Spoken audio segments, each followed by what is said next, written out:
Hello indie game fans, it's the week of the Steam Next Festival, so either these developers don't know or don't care since Steam will be flooded with thousands of free demos which might decrease the appeal of full-priced games. So let's see if their launch strategy pays off with a number of spooky and licensed games this week, beginning with RetroRealms Arcade, a wrapper of sorts for future titles in being a virtual arcade machine, where individual games can be purchased as DLC. This launches with Halloween and Ash vs the Evil Dead both being licensed properties and is by WayForward, creators of Shantae, with the pixel art of the two games mentioned looking nice and could be cool.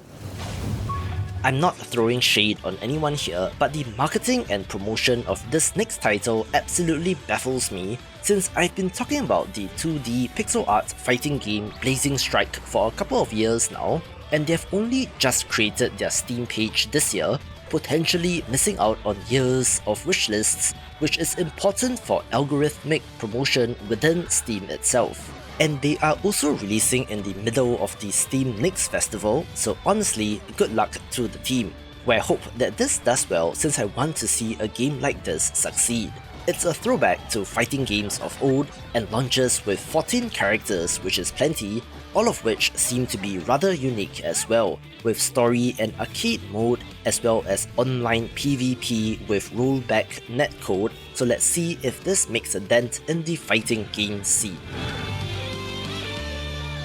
Another strange release this week is Nikoderiko The Magical World, a 2.5D action platformer that is in the vein of games like Donkey Kong Country and maybe even Crash Bandicoot, starring a mongoose main character who has to protect an island and its tribes from the villain. Visually, this looks rather pretty and has that old school charm and presentation to it, with elements of the collectathon platformer, rideable animal companions, boss fights, and just the overall package. However, this is launching on consoles only this week, leaving a PC release for later, which may be genius since it takes the Steam Next Festival into context, but I have not seen a game do this in a long time since it is usually PC and Switch or PC and Xbox launches these days.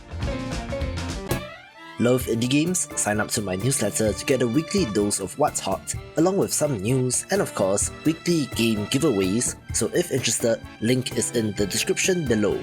It's a small week, so forgive me for including licensed games and bigger titles in the roundup, where we have the release of Teenage Mutant Ninja Turtles Mutants Unleashed as well, marking an uptick in TMNT games for some reason, so whoever is holding the IP rights seems to be aggressively pursuing this strategy. This is a 3D action-adventure brawler with a more cartoony design to the characters and world, where a mutant ooze has gotten loose in New York City and has mutated certain inhabitants, not all of them being evil, but is still something that our heroes need to deal with. I love the turtles as much as the next person, being an integral part of my childhood, so this sure looks like a fun romp and does look best with friends in co-op. I don't know if BattleTech and MechWarrior are still considered a premier IP these days, but we have the release of MechWarrior 5 Clans this week, which comes to us from technically independent developer Piranha Games, although they are of a larger studio size. If the name confused you, that is because MechWarrior 5 Mercenaries released in 2019 and was well received, so rather than going into MechWarrior 6, this is a standalone sequel, and is the first clan-based MechWarrior game in nearly 3 decades, which I believe refers to MechWarrior 2, where you could either join Clan Wolf or Clan Jade Falcon, and in this new game, you are a member of Clan Smoked Jaguar during the invasion of the Inner Sphere. Lore and story aside, it sure does look very pretty and is very MechWarrior, so I'm sure that fans of the series will be looking forward to this. Other releases begins with the console ports of 8-Bit Adventures 2, a pixel art JRPG which released on Steam in 2023 and is pretty neat, having some fantastic pixel art, a fun party of characters, epic story, an airship and more, clocking in at 24 hours for the main story campaign, and is a must-play for fans of the genre.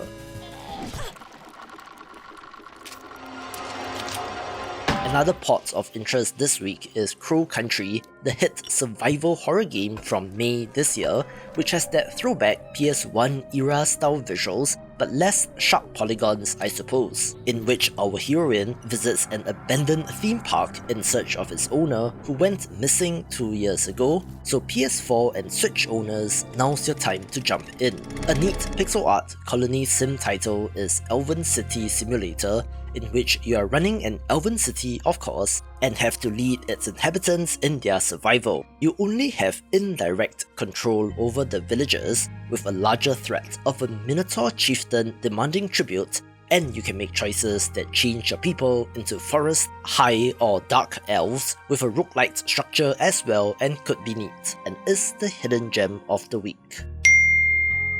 I received a press release for this next title, which is the next remaster from the developer that is the best at it in Night Dive Studios, in which Killing Time Resurrected was described to me as a comedy horror boomer shooter that is the bastard child of Doom and the Seventh Guest. So you know what? I'm down for this. The addition of ethereal FMV characters into the world gives it a unique look, where among the killer clowns and spirits, you play as a student of Egyptology who is trapped in the estate of a wealthy heiress, having to find and destroy a mysterious artifact in order to escape, and looks perfect for this time of year.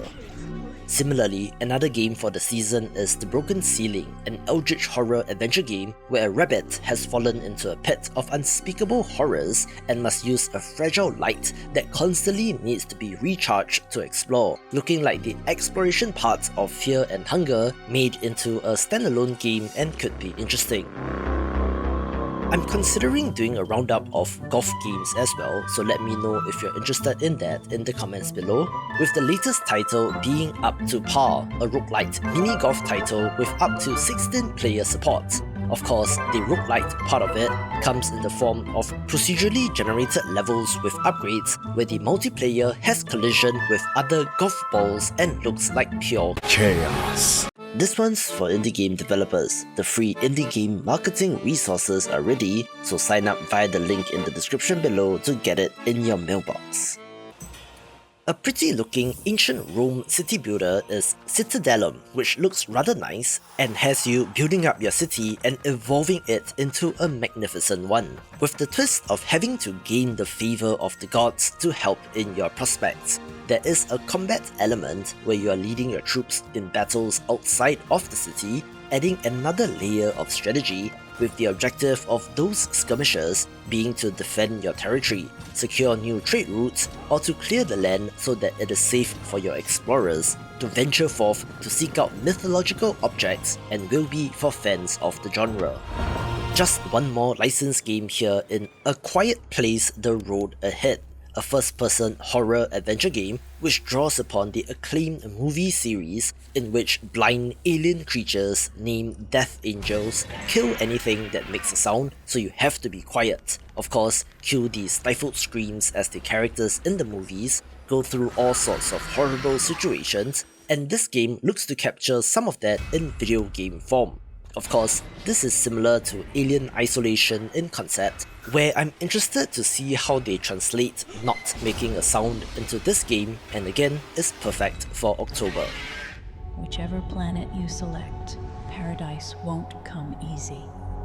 On paper, this next title is going to be absolutely gigantic, since the free prologue of Eden Crafters, named Ocean Worlds, has a whopping 4,100 Steam reviews, which means a whole bunch of people have played it, and it's a first-person survival crafting title about terraforming an inhospitable planet into a livable paradise. The closest comparison that I can think of is The Planet Crafter, and that game has done tremendously well, so if this is not too broken, it should be on track as well. The addition of vehicles, especially a ship that you can use to fly around the planet, looks impressive, and I wonder how large the play area is, with it looking to have the expected resource gathering, crafting and automation elements like conveyor belts to help in the progression. From the developer of Greece comes Niva, an equally beautiful hand-drawn adventure platformer with a little bit more of an action slant as compared to their previous game. This explores the relationship between a young woman and her lifelong companion in a wolf, who she got to know ever since it was a little cub, as they make their way through a rapidly dying world. The game is all art style and looks absolutely gorgeous, and I'm interested to see how they incorporate the action elements into the game. I sure hope that the wolf does not die through the course of the game, since that would make me very sad indeed, but it is perhaps as close as you can come to a no-brainer pick for the week. Here's a pixel art action-adventure RPG that looks promising in Drova Forsaken Kin, one that is set in a world of Celtic mythology as you find your way in this open-world adventure. This appears to be old school in design, in allowing you to be able to go where you want to as you take on quests, gather resources, fight for loot, craft equipment, and trade with other characters in the world. In terms of world building, society has discovered the power of a dead empire in the ability to capture spirits that govern nature and rule over them instead, pissing off the spirits in the process, where you have the choice of joining one of two factions, which I'm guessing will be for or against the exploitation of this. It looks very ambitious and has been in development for quite a while, so fingers crossed this exceeds expectations. Watch this video for more of the best pixel art games.